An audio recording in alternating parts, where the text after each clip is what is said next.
क्या दोस्तों अमेरिका का पावरफुल B2 बॉम्बर गायब हो गया या फिर इसको ईरान ने ढेर कर दिया है? क्या है इसकी हकीकत, जानेंगे आज की वीडियो में।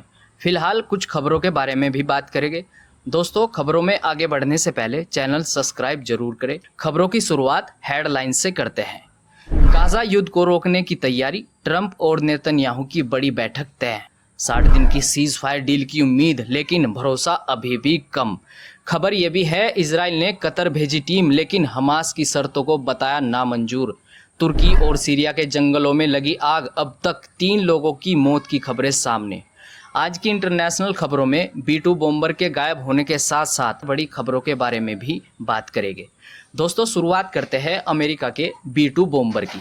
इस समय सोशल मीडिया पर अमेरिका के B2 बॉम्बर को लेकर ये चर्चा हो रही है कि वह गायब हो गया और उसको ईरान ने मार गिराया। सोशल मीडिया पर इस तरह की झूठी वीडियो भी सामने आ रही हैं, लेकिन क्या है इसका पूरा सच, हम आपको बताने की पूरी कोशिश करेंगे। आपको बताएंगे क्या ईरान ने उसको मार गिराया या फिर कोई और बात है। दरअसल बात यह है कि दोस्तों ईरान और इजराइल के बीच चल रही 12 दिनों की जंग के दौरान अमेरिका ने ईरान की 3 परमाणु स्थानों पर B2 बॉम्बर से हमले किए और हमले के बाद बाकी बॉम्बर तो चले गए, लेकिन एक B2 बॉम्बर इस वक्त चर्चा का विषय बना हुआ है। इसके बारे में यह कहा जा रहा है कि यह ईरान ने ढेर कर दिया, लेकिन इस खबर की सच्चाई कुछ और ही सामने आ रही है। खबरों के अनुसार कहा यह गया है कि जिस B2 बॉम्बर की गायब होने की बात चल रही है वह अमेरिका के हवाई इलाके में एक इमरजेंसी लैंडिंग के कारण वहां रुका हुआ है और अपने बेस पर इसलिए ही नहीं आ पाया। बॉम्बर के गायब होने के बाद अमेरिका की ओर से अब तक सामने नहीं आई है और ना ही ईरान से इस प्रकार का कोई दावा किया है कि हमने B2 बॉम्बर को निशाना बनाया है। B2 बॉम्बर के गायब होने वाली बात कुछ रिपोर्ट्स में झूठी बताई गई है, यानी ये कहा जा सकता है कि अमेरिका का B2 बॉम्बर गायब नहीं बल्कि एक तकनीक के कारण अमेरिका के हवाई इलाके में फंसा हुआ है। तुर्की और सीरिया की सीमा पर लगी आग को लेकर भी खबरें सामने आ रही है, जिसमें ये कहा जा रहा है कि आग के कारण 3 लोगों ने अपनी जान गंवा दी। तुर्की के इजमीर, हार्टे और सीरिया के लताकिया, इन तीनों स्थानों को लेकर ये खबरें सामने आ रही हैं कि ये क्षेत्र जंगली आग से प्रभावित हुए हैं। आग को बुझाने के लिए कठोर प्रयास किए जा रहे हैं, जिसमें कई वाहन और हेलीकॉप्टर भी शामिल है।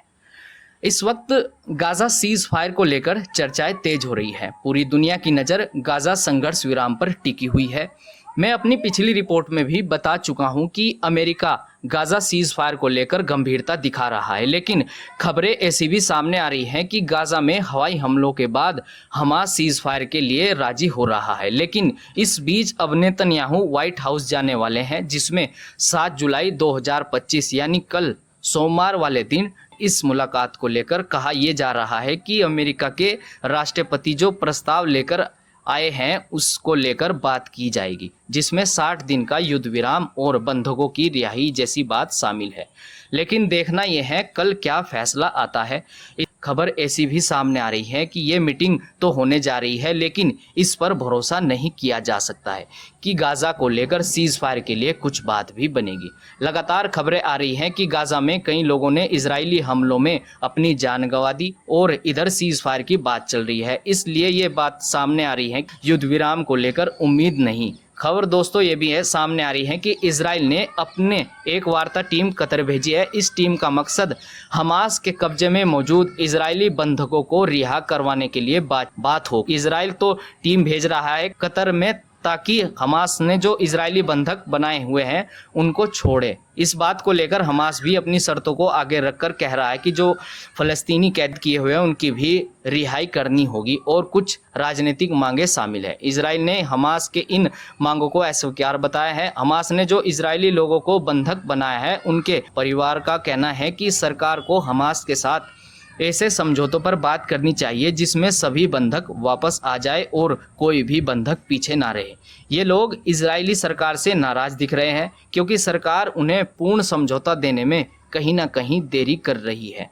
खबर यह भी सामने आ रही है कि तेल अवीव में इस मामले को लेकर बंधकों के परिवार प्रदर्शन कर रहे हैं। देखना यह है कि अमेरिका से मिलने के बाद इजराइल सीज फायर को लेकर क्या फैसला करता है। इजराइल परिवार बंधकों को पूरी तरह से वापस लाने के लिए प्रदर्शन कर रहे हैं और एक तरफ अमेरिका और इजराइल इन मुद्दों को लेकर सही फैसला लेने के लिए मुलाकात कर रहे हैं।